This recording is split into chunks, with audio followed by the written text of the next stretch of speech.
feedback, but did they just hit you up in Discord or on your Facebook or what? On Discord. Well, that means you're doing great. I thought it was great as well. I mean, I thought it was great. When was that dude Madison who said he's going to try to hook up with you, Sean? He said he's over in Georgia Market, Atlanta, I think. Yeah. He works full time, but he's. I told him to get a VA. Yeah. You know? All right. Start letting people in, baby. Oh yeah. Oh, it's the big hitter. Oh yeah. You missed Kelly on Friday. He was looking for you. I said, well, it's just me. Sorry.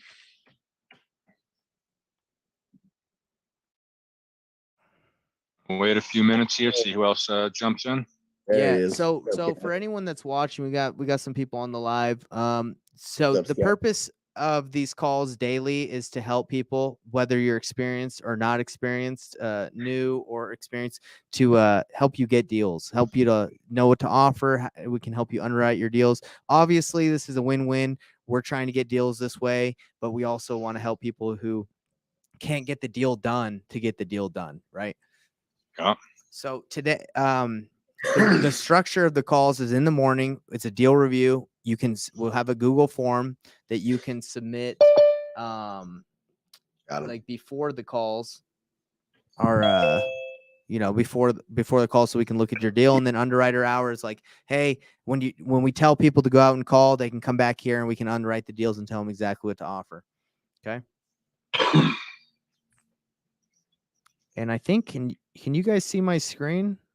I don't think you can see my screen. No, I'm looking at you in the office. Okay. Let's see. John, you got it high and tight today, huh? Yes, sir. Looking good. Looking good. Yeah, had to try to sharpen up for spring here. I also developed some hand, mouth, and foot virus over the weekend, and I have ulcers all over my tongue and mouth. So, that's gotta be uncomfortable. Oh, it is. Man, what the bump? Are you serious? Yeah, it's the preschool. My kid, they bring it home literally every weekend for the last, I don't know, 3-4 weekends. They'll do that. Yeah, they just bring home everything. That is crazy, man. All right, Sean. So I'm going to. I can't because I'm sharing this on StreamYard. I can't share my screen on Zoom. So I'm going to send you the address and share your screen and pull up, and I'll explain what happened. I'm putting it in the chat. So this is the address that the girl in the Discord that she put on. She put in the Discord. She had this deal, so I'll show you.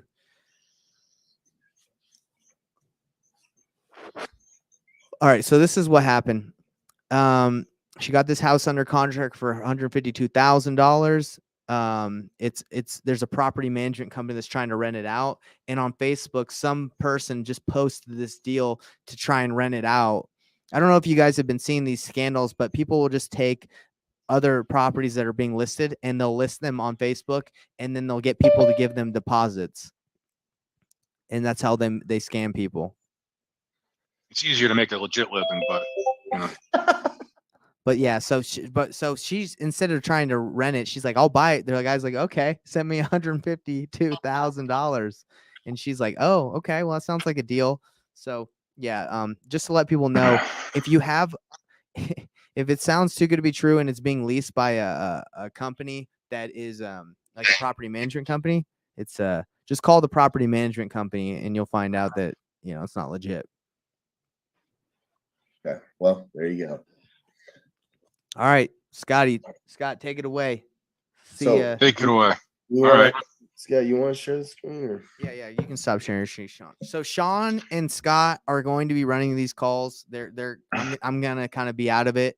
But yeah, you guys are gonna be helping underwrite and help people, let them know what to offer. You're gonna be there for them. So go ahead. Yeah, Sean, if forever I can't make it, I'll give you ample heads up. It won't be 2 minutes too, but I guess to pick up here, so let's do a recap, I guess, of what we went over this morning, and of course I'm eager to hear how how Scotty Free did with that seller and his offer over there. But just maybe I can get just a reaction or someone in the comments. Did everyone go through the Google sheet that I provided this morning of what a motivated seller sounds like? Did everyone have a chance to actually go through that? And I'm asking because I want to make sure that the materials that I'm going to provide are going to be used. And I got it printed off and ready to read. I just had some other stuff I had to go get done. Okay, but I got it right here printed off. Okay.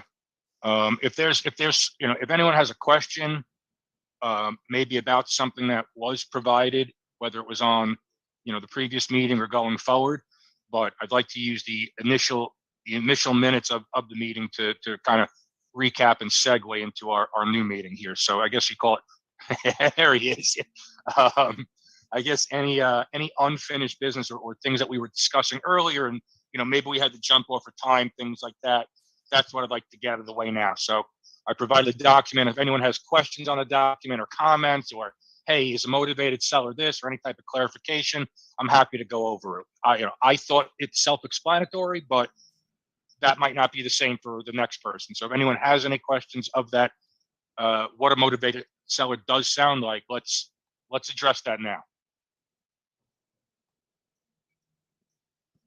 Oh, okay.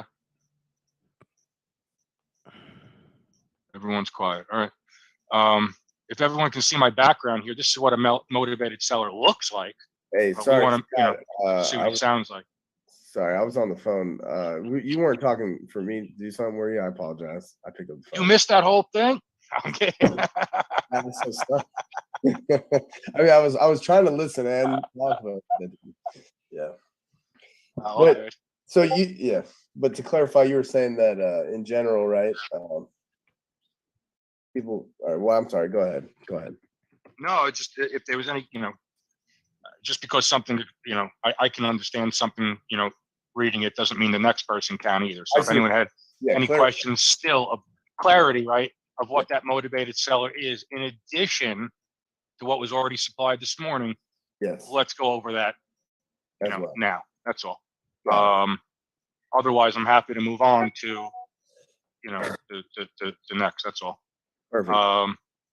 So Speak yeah, on everybody. That's what he's saying. Don't be shy. Get your questions out. Let's go. Come on.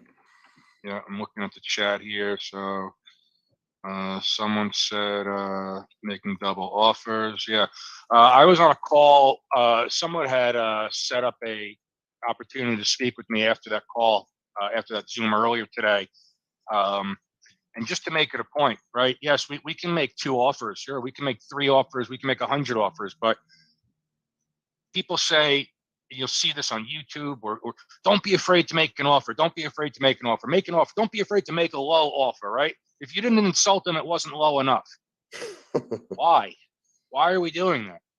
You just spent all this time building rapport with this person and building a relationship. And now what? Just because you have a relationship, you think they're going to, discount their property?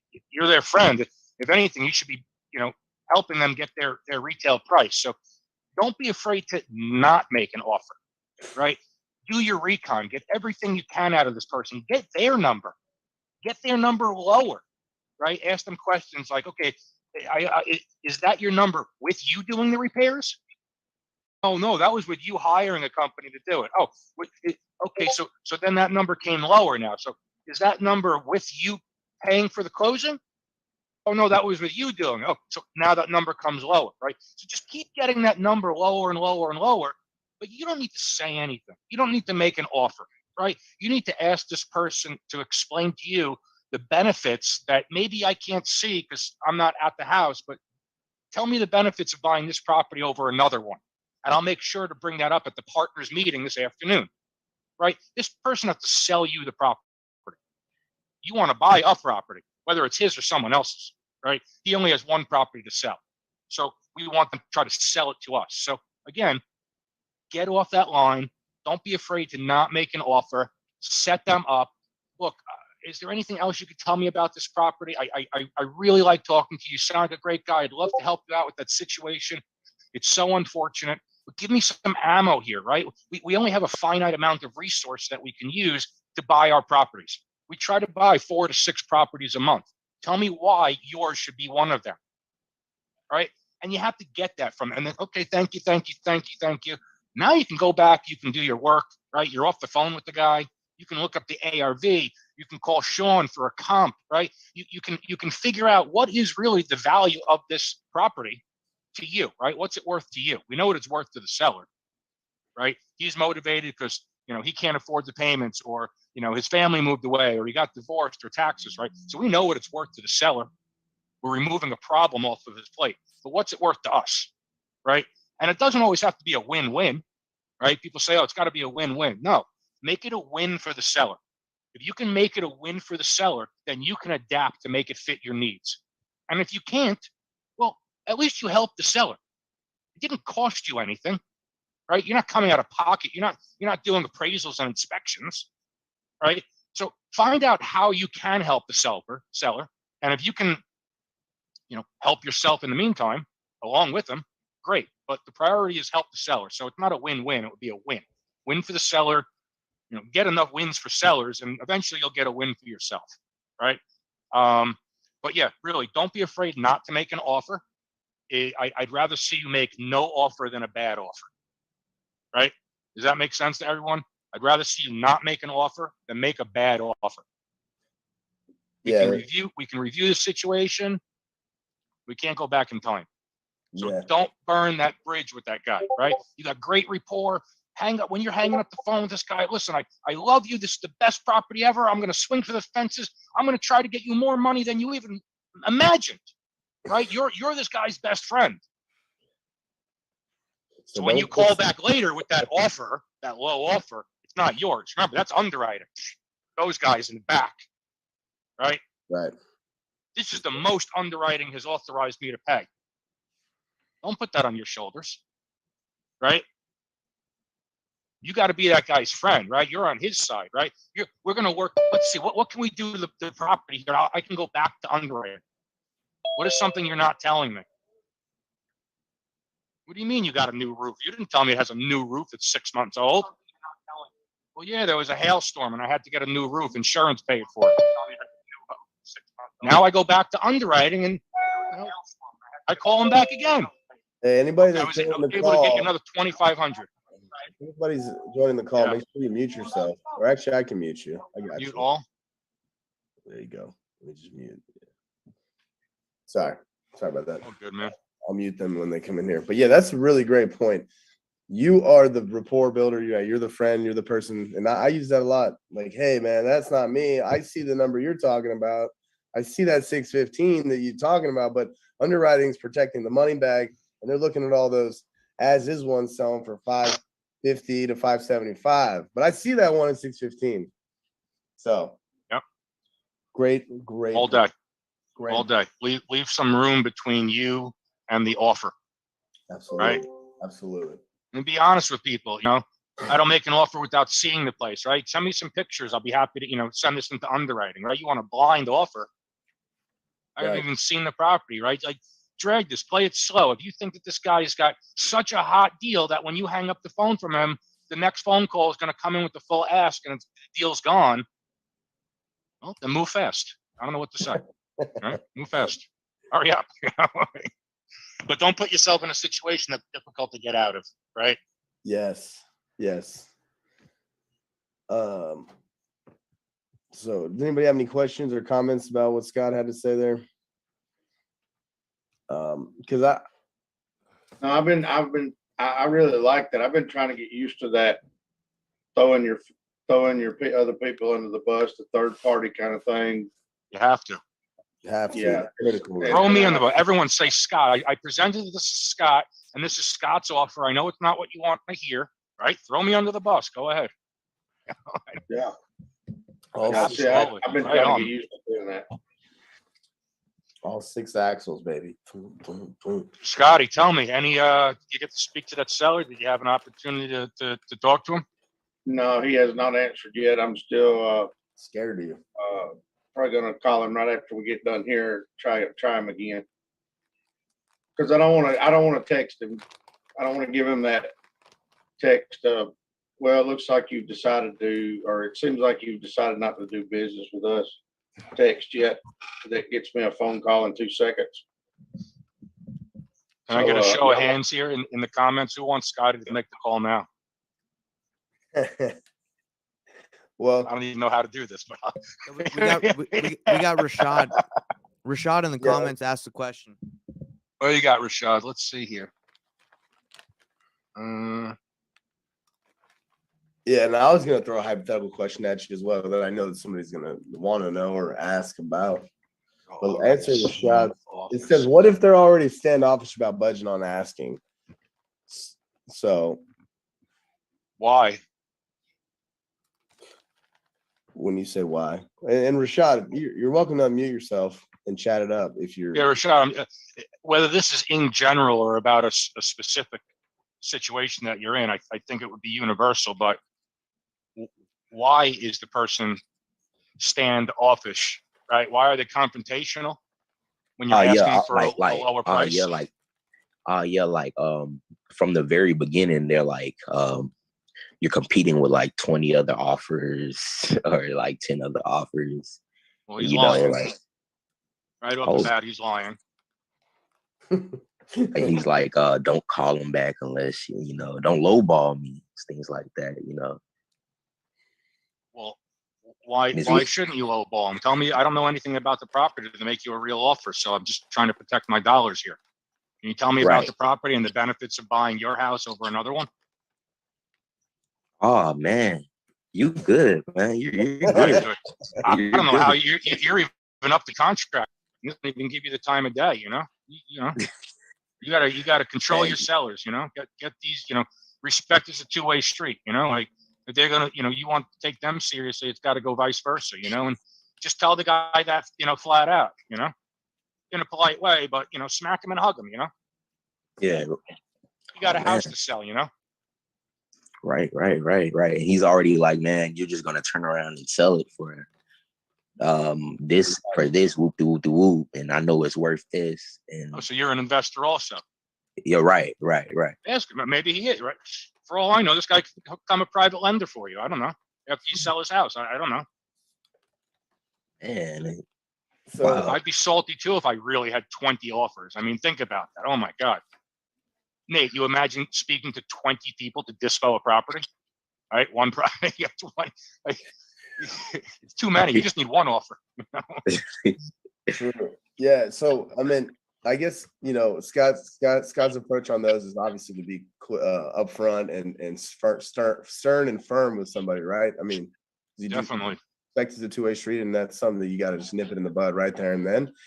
And then if you really want to sit there and now we don't ever recommend wasting your time, but it's like, hey, thanks, sir. Well, you know, start to call them out in a respectful, polite way and say, well, sir, why haven't you accepted one of those then? That sounds like a great offer. What are you waiting on?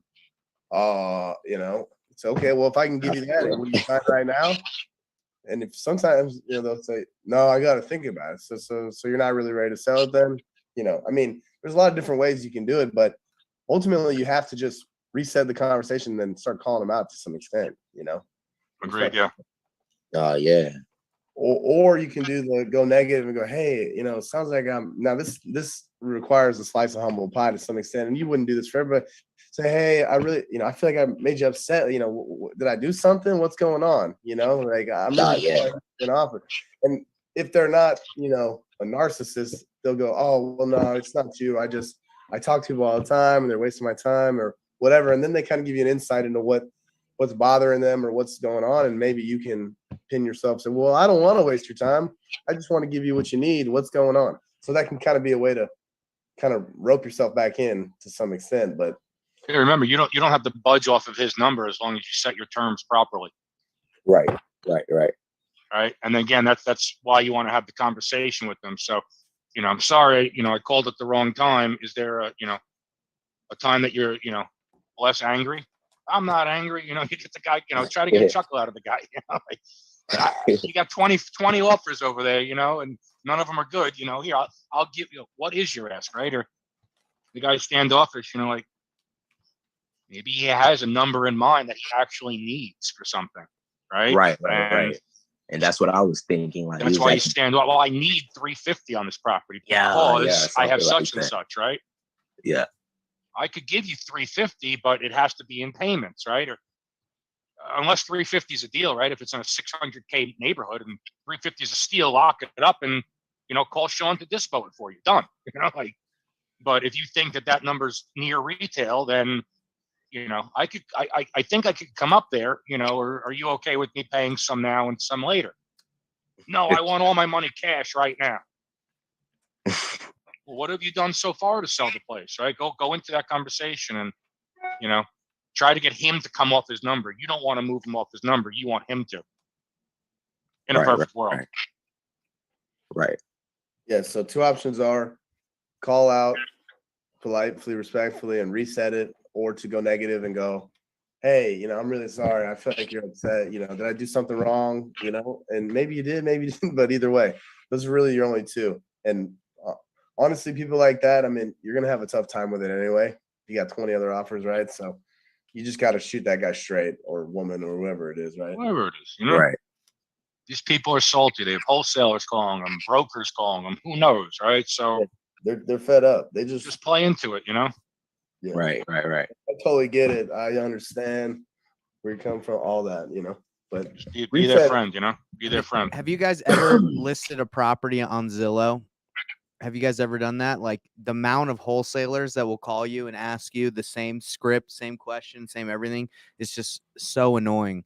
So these sellers are just getting lit up with, hey, is it okay if I ask some questions about the roof and the, the furnace? And they go through this song and dance. Fucking furnace. Like, huh? Yeah, they go through the song and dance so many times. So, the difference with Scott is he's being real. He's being personable. He's hitting them with the truth. If he feels like there's there's a little pushback, he'll call it out. Like, hey, did I catch you at a bad time? I think everyone in this industry that doesn't study sales, they think they can just get on the phone, throw out a low offer, and they'll get a deal. That's not how it works. You make it easier for me when you guys make low ball offers and the seller don't want to talk to you anymore. If I'm the next phone call that guy gets, I'm like a breath of fresh air. Facts. Big facts. Yep. All right. So let's get down to the ugly. Who wants to make some offers today? Anyone got something good? Or think they have something good? Anyone in the chats here? Rashad, Yeah, what do you have anyone that's not as salty that, maybe is ready to hear an offer? I have one in Macon, Georgia. The house is worth, I'd say, about from the comps I'm getting. 1 second, Rashad. Sean, is that a good area? Can we, is that a dispo area or is that the swamp? Yeah, so Macon has 2 sides of the city, and they're not like split or anything, but there's some really low income areas where there's actually a lot of trashy inventory, stuff that needs to be like fully gutted and rehabbed, and it doesn't make sense to rehab. Like there's an area where you would not fix and flip at all, and then there is a rental market there, but then usually those guys want to be in certain zip codes or whatever. So there is a market there. It's just you got to just make sure you're in the right spot. And I don't know all the spots there. I just know there are some bad ones. Yeah, it really is. It really is. I'm not gonna lie. So I don't know, what is the ARV in that one? Ballparkish. The rent on this one is about 1,600. It's almost 1,700. What does it sell for? And like ARV ballpark? Ballpark about 450. It's ARV 450. Right. Oh, well, you're in a good spot then. You're not the neighborhood me and Sean were thinking. Yeah, you're in much better neighborhood. Okay, cool. So what's the seller want? How much? That's good. Their ideal price is 350. Well, shoot. So it's a 450 neighborhood, and they'd love to get 350 if they could. Right. Do we know how much work, if any, is needed on the property? Does it look like the one behind me? Let me look at the one behind you. Actually, let me go. We're gonna make that it house happen. That ain't 450. That house. Oh no, it definitely does not look like the one behind you. But Yeah. On Zillow, it says it's worth about 380, but from the comps, I'm getting about like 450. Everything selling in the area about 469, 450. Okay. Something So Have you just had a conversation yet with a local broker in the area to see what they would list it for if you were selling the property? oh no, not yet. Haven't made that step yet. All right. Well, you've spoken to the seller once, twice. Twice. Okay. So we'd like to come back and make an offer or not. Right. So I would jump onto Zillow. I would, in the top left-hand corner, or maybe it's in like the middle on the top, it says find a broker or agent finder or something like that.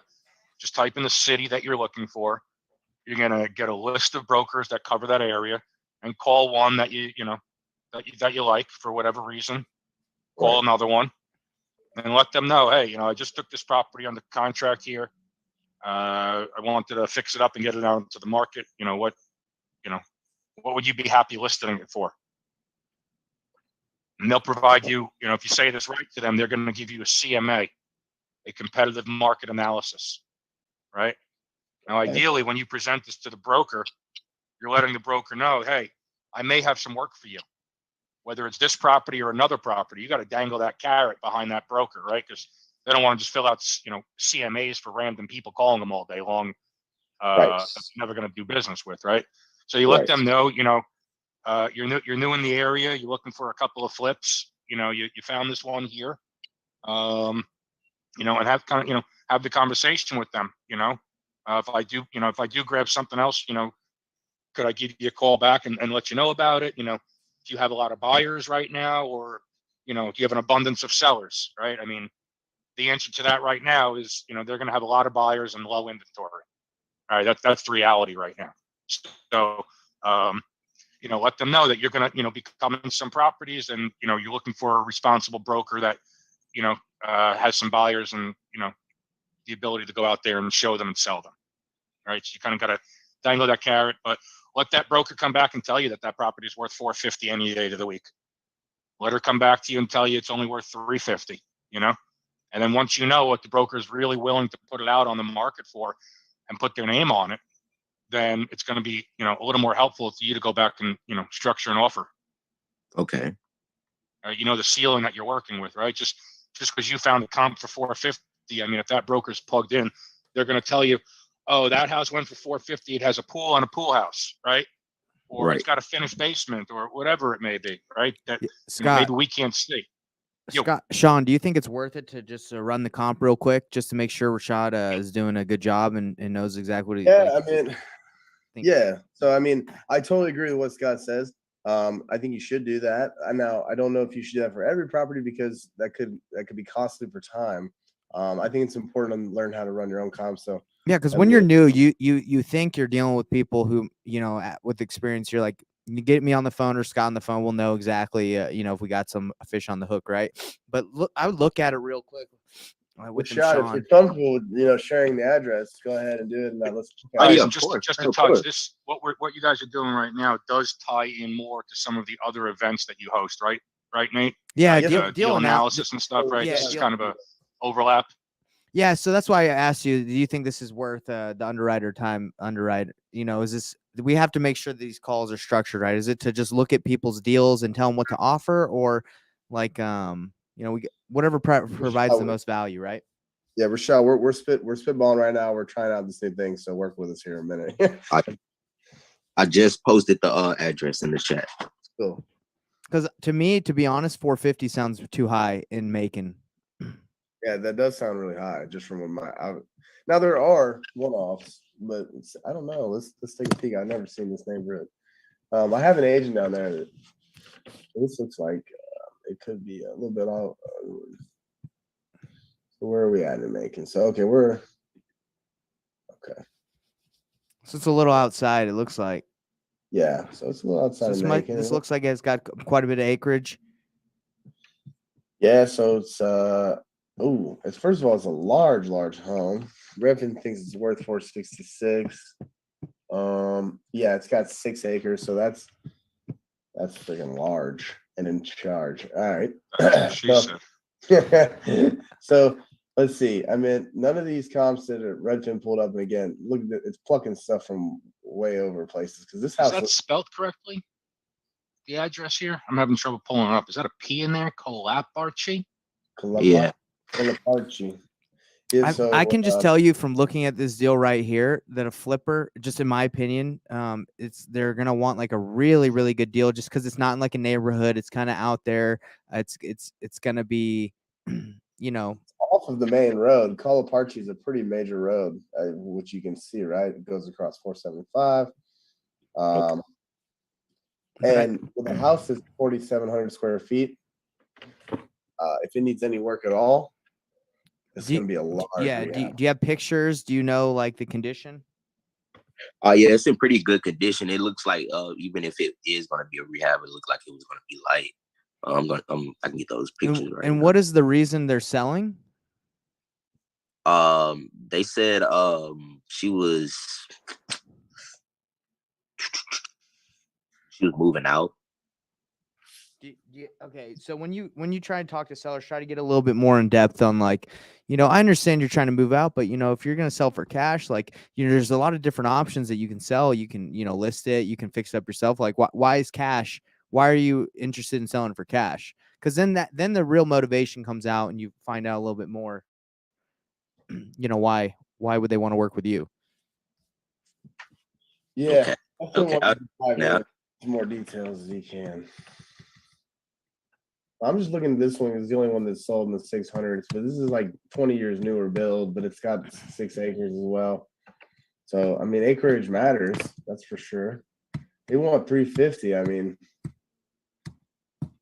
Rashad, how did you find this property? Was it a cold call? Was it a pay-per-click lead? How did you come across this opportunity? It was a cold call from VAs.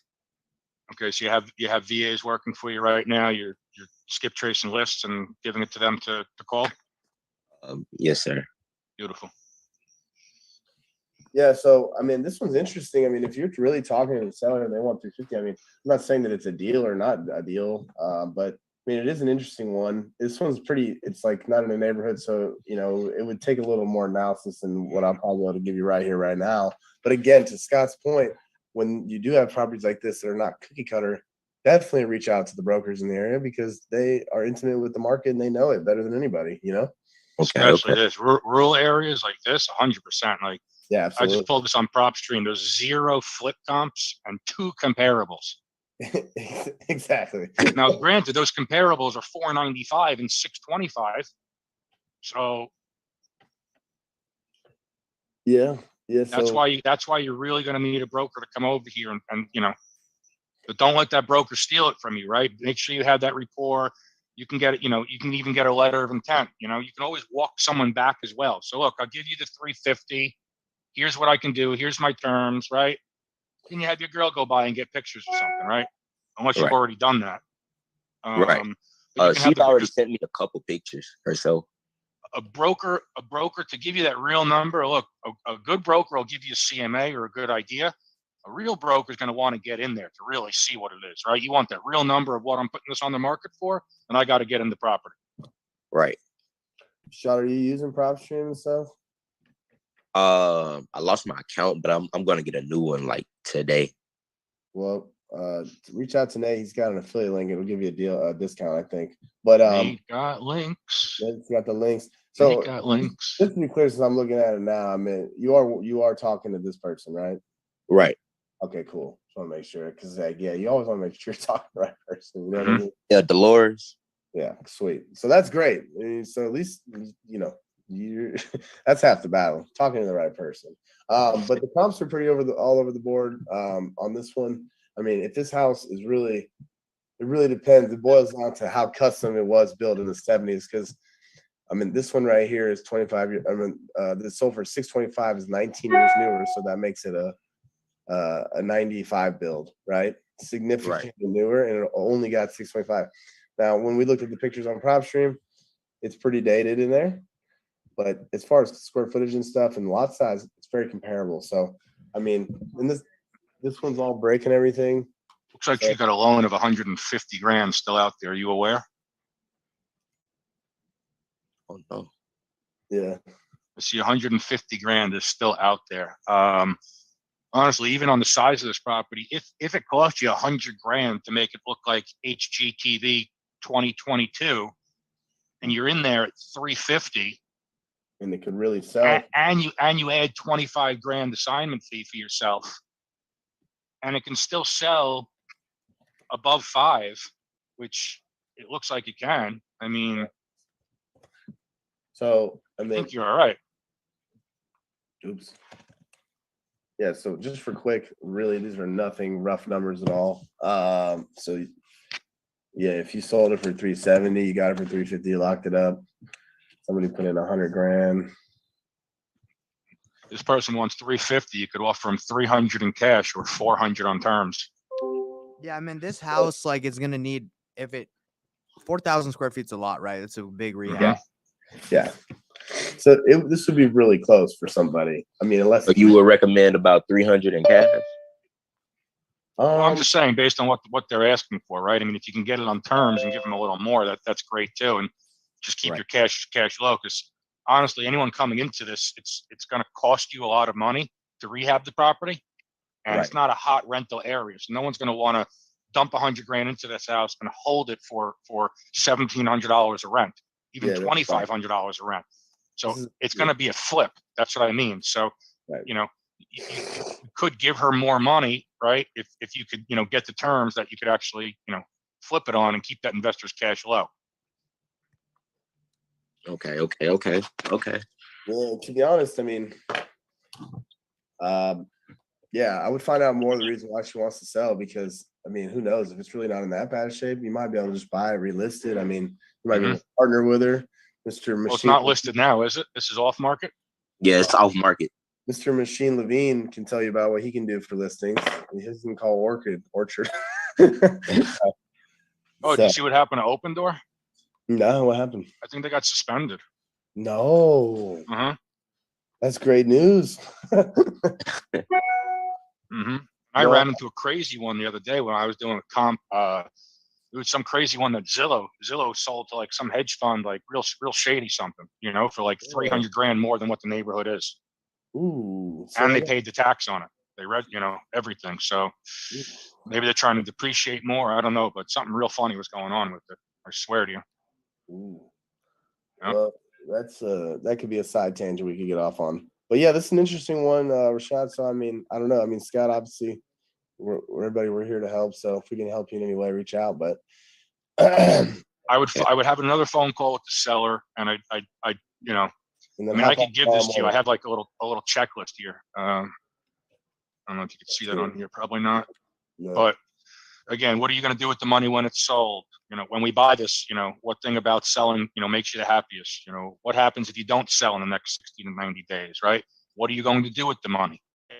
Some of the things sound repetitive, but again, you're getting her to visualize something, right? You're not sitting there with the person, right? So the repetition, the more and more that they're saying what they're doing with the money after you buy the property, it's making it real for them, right? You're really buying this property. Sean's really buying this property from me. I could see myself buying that new car with this. I can see myself getting my mother-in-law into the nursing home or my kids' braces, whatever it may be, right? But you just got to visualize this. So you're going to keep going over it. And look, if you're having trouble getting the motivation out of someone, right? And motivation isn't, I want to move. That's not motivation. Right. Time frame, right? Someone said, when do you want to sell? As soon as possible. That's not a time frame. As possible. ASAP's not a time frame. What is that time frame, and why is that time frame important? Why does he need to sell in 30 days? Why can't I have a 14-day inspection period on your house? Why do we need to close in 2 weeks? Why are you willing to give me a discount to the market? Okay. And if you still don't have that answer, flat out ask this person. I don't even care. What is your motivation in selling this property? Yeah. They're going to tell you, I don't have any. I can hold this property for another 9 months. It won't matter to me. Great. You're not a motivated seller. Bye.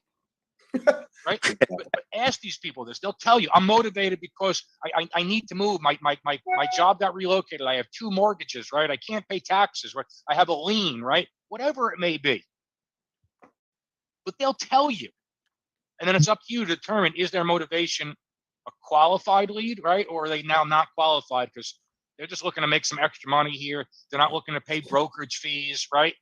Right. Yeah, They want top dollar. Like it needs rehab. It looks like 1992, right? Like, yeah, you got to have a motivation. It's critical to know. During the first cold call, the initial cold call, when the VAs were getting details, she said she wanted originally 250,000, and her last price was 200,000. So I'm getting. Is there a couple of mortgages there, or? Yeah, so I saw one for 150, but that's all I see. it's a great. If you had the conversation with her, she started at 200 grand. When was the first time you spoke to the seller? Like a week ago, and she told me she was going out of town, and she was coming back this weekend, and I'm supposed to call her today. Oh, I love this. Okay, beautiful. Well, you want to find out what the seller needs. Wants and needs are two different things. She might want 350, but if she only needs 200,000, great. I'll have my transaction coordinator send out the documents. What's a good time she can call you this afternoon to walk you through? Assume the sale. Okay. Right? If she's willing to take two, great. I don't care if she wants 350. If she's willing to take two, she's getting two. Now, if she's not willing to take two, then, structure it how you need. Okay. Yeah, But I mean, again, no one here has done a thorough analysis, but just from an outsider looking in, no one's contacted a local representative there. No one's really plugged in there. Just from an outsider looking in, guys, I think we can all agree that the spread here between what the, two comps are looking like compared to our subject property that we don't have any photos on, at least on paper, it shows us there should be a deal here, right? Or could be a deal here. could be a deal. Could be a deal for sure. Absolutely. But yeah, like you said, when it sounds too good to be true, right? I only want 200, stuff like that. Then yeah, that usually could be an indication that there's something going on. Okay. And another good thing would be sometimes we do this. If you're working in certain areas, and you can get a title search done, without having a contract. If you have a good enough, relationship with the title company, they could do kind of a pre-search for you, see if there's anything like major that pops up. Right. Because that can also be used as Leverage. as leverage. I don't know if you ever do that with properties that, because again, most of the time we're always trying to go fast, but sometimes you do have to take the extra time to call the brokers, do certain things that may seem like they're a waste of time, and they can be. But that's how you're going to solve problems and how you're going to, help people actually accomplish things they need to get done. So, okay, well, that's a good one, Rashad. We do these tomorrow morning at 10 a.m. 10 a.m. Eastern time and 1 p.m. Eastern time. We're going to be doing these every day. So if you want to have that conversation and hop back on tomorrow morning, we can chat about it. Okay, I will, man. Yeah, absolutely. So appreciate you joining us. Guys, I just dropped my calendar in there. It's on 15-minute slots. Just don't abuse me. But if someone needs a little help before getting on the phone with the seller, I'm not saying we'll take up the whole 15 minutes, but I'll try to point you in the right direction at least before getting the seller on. So yeah, great idea. Definitely utilize that. I mean, obviously, Scott's one man, so don't beat him up too bad. But yeah, we're here to help each other and push each other. So I mean, he's a great resource. I would definitely take him up on that offer. But sweet. Anybody else got questions or anything? By the way, Rashad, on Fridays we do deal analysis calls where it's just open hours. Me and Nathan do that. Scott sometimes joins. If you want to ever comp a property or something, this one would have been tough. But this one I would have been like, hey, call a broker. Too many, especially without photos or anything. But yeah, I mean, if you ever have any help or any question or need help or have questions, we do that. Mondays we do tonight we're doing a celebrity dial where we just practice sales skills and getting on the phone live. So if you want to make your call live later, we'll be doing that. yeah, Sean, that'd be a great place for you to do it. Actually, And then, we're replacing Celebrity Dial with this. okay, all right, cool. So we're So not this- doing this- Celebrity Dial anymore, but yeah, this is this will be better. the This is timeline. way better. We'll just do it all here, so it's all structured. You know what I'm saying? So Exactly. Yeah, this is way better anyway. So we don't do that. And then yeah, but check out our free stuff. Okay. Sweet. Anybody else got questions or look at that. Madison testimony. Spoke to him 15 minutes, helped him tremendously. So there you go.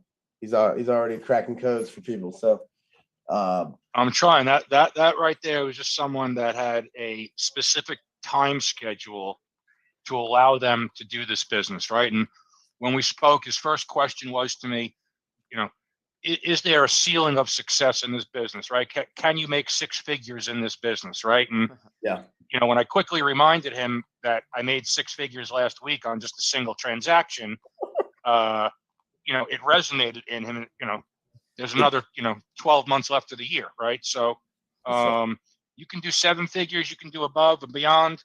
I suggested to him just utilizing a VA because he was taking the time and going through and creating a list from PropStream, skip tracing it, and then actually dialing it by hand himself after working a full day in construction. Oof. So I got to give credit where it's due, but we also want to work smart and not necessarily hard all day too. So I did suggest doing something that Rashad's already doing and taking advantage of a VA. That way, during the 8-hour day that he's at work, he'll come home and he'll have his 2 or 6 or however many phone calls the VA has already spoken to that day. So it'll help him keep his sanity. Absolutely. And it's a great resource, man. We do deals from cold call and text. There are deals. I mean, some of them might be wasted appointments, but who cares? Sure. Doesn't matter. It only takes one deal. Scott just told you to make six figures. Doesn't happen every day, but who cares? Once again. yeah, we're doing a deal. We're closing a deal tomorrow for 150K. Hey, there you go. Yeah. We're all excited about that one for sure. There you go. So, but the difference between us, Scott is a one-man team. We got a business over here, but obviously the thought of having a business is more people, you can do more deals, right? More power out there. Sweet. Well, yeah, yes, fat one tomorrow. Well, yeah, anybody else have questions, concerns, feelings, emotions, comments? Kelly, there he is. Hey, Nathan. You made a comment that in Florida, there's a lot of on-market deals. How do you find those when you're not in this market? Like, where do you, if you don't have access to the MLS, how do you know that? How do you find the opportunity to make your bids on on-market deals in the area? I just look at what's listed on Zillow, Realtor.com, Sunday.com. I'm just looking, and then if honestly, like, even if a house is listed for a lot, and you'd be like, hey, that's not an opportunity, you can still make an offer on it, because there was a house in Utah was listed for $500,000. I made an offer at $435,000, and they were strongly considering it, but the seller waited a couple more days and someone else came in with a higher offer. But just because something is listed high doesn't mean it's not an opportunity. Now, that's how I try to grab those like that. That's kind of what I do, is I don't go for the number, I go for the margin. Right. Because I figure I'm going to occupy my time either way. But once I get ridiculous cash, maybe I'll approach more volume because I'll have more people to help. Yeah. So to answer your question is I just look on the MLS and I look at the pictures and then I make the offer. Do you have filters set up though of any kind to alert you of trash stuff? You're talking to me or Nathan? Yes, I'm talking to Nathan. Kelly. I mean, I showed this in a video once. I mean, I make a lot of lives, but you can go to Redfin or Zillow and type in you can get email alerts when a property is listed that is needs repairs or it's a fixer upper, and then you can just call those immediately.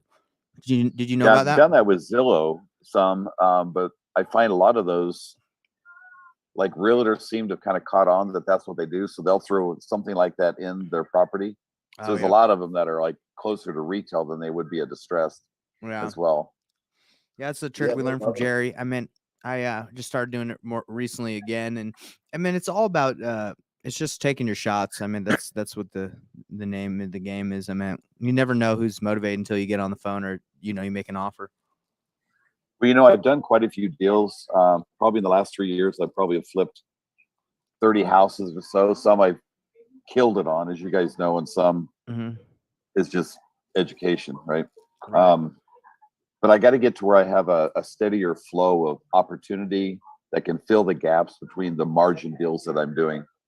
And so I've never developed that side of my business. So I'm trying to ramp that up. That's why I hop on here a lot to listen to you guys. And I mean, you're so gracious to let us on here and so transparent, which is kind of fun and fearless all at the same time. So it's fun to listen to. Yeah. That's why we're here. We understand in this business, the more we can give you guys, the more, I mean, we're all going to win, right? Like you might have a deal you need to help Dispo and Macon. You might not have buyers. I might, or Scott might have some buyers in North Carolina. So it's we're all here to help each other out. So that's why we do it. Yeah. Well, I'm grateful. Kelly, I mean, or he was telling me on Friday he's interested to see kind of how he's interested in ramping up some acquisitions, Nate. So maybe you guys could chat about that. I mean, yeah, just set up a time on my calendar and I can kind of show you what we offer. If you wanted to dive into like scaling a bit your business, and I can show you what that looks like. I mean, that's what if I'm correct, right, Kelly? That's kind of what you're telling me. You're interested in at least kind of seeing what that would look like and kind of how that would go to some extent. Yeah, absolutely. I have people that surround me that I've brought in, and I always make them part of the deal so they're profitable and love it. But they're not necessarily people that would be willing to do daily work, right? I mean, they're not going to ones to make phone calls and they'll help me out with advice, stuff like that. But so for me, I'm trying to think the day after I asked you guys about that on Friday is what my barrier would be to moving forward, like what's preventing that from happening. I know the pieces they're needed between the acquisition. I know how to talk to the buyers. I know how to. I'm not great at contracts. It sounds like you need lead gen. You need someone to filter leads to you so you can just consistently be making offers or talking to the right people. What slows a lot of people down is like the filtering process, and that's and that's why like a lot of people go to the MLS, right? Because it's already somewhat been filtered. They want to sell. They've made the decision. But when you go off market, you need someone to filter, or you're just going to spend your whole day trying to get on the phone with people. Yeah, exactly. And then the people that I would bring on for my acquisition and dispo, etc. Like, who are those people? What do you pay them? What do you expect from them? What's the relationship like? Right. Things like that. Yeah, there's a lot of that. That's honestly why we're doing this call, is just because I think acquisitions isn't dialed in for a lot of people. So we can, if you want to set up a time, we can talk. Do you have a way to get to my calendar link? I can, yeah. What is it? Let me put it in here. Or where do I find it? Scott, thanks for all the advice today too, by the way. Oh, no problem. You guys keep me on my toes. You're a killer. Yeah. So Scott, he's got me fired up too. I just can't figure. I just got to get like he is. I'm waiting for you to present that offer and then roll that out across the country with your girl and your hedge fund. So it's like you discovered fire this morning that was sitting in your palm.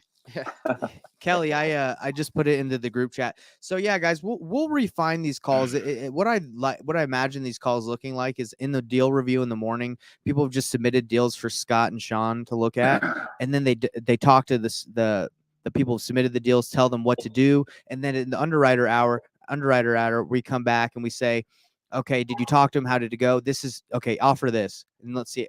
Tell us how it went, or we'll call with you. So that's like my vision. We'll see how it comes to fruition, like how it comes to pass. So, but anyway.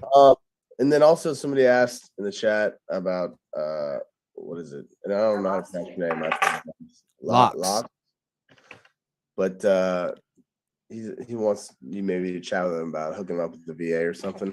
So I mean, if you go to our Facebook group and you just type in how to hire virtual assistants, there's a video I have about how we hire virtual assistants. Just check that out in our Facebook group. Just go search how to hire virtual assistants. Did you hear that, Locks? Yeah, I'm sure you did. Anyway, guys, I got to hop off. I got a call with someone else right now using this account. So these will be 45-hour minute calls daily. We're here to help you. I mean, the best thing that can happen is in this month, couple people on this call get deals that they probably wouldn't have had. And it's a testimony to people, you know, in the Discord and the Facebook group that this can help you make more money. Because there's really no reason to be on these calls unless it's going to help you make more money. That's why we're all here. Sure. Unless you guys just like hanging out. I like hanging out with you guys. Well, let's make money. All right. Have a great day, guys. Later. Catch you guys All later. right. Thank you guys. Thanks, Bye-bye. everybody. Bye.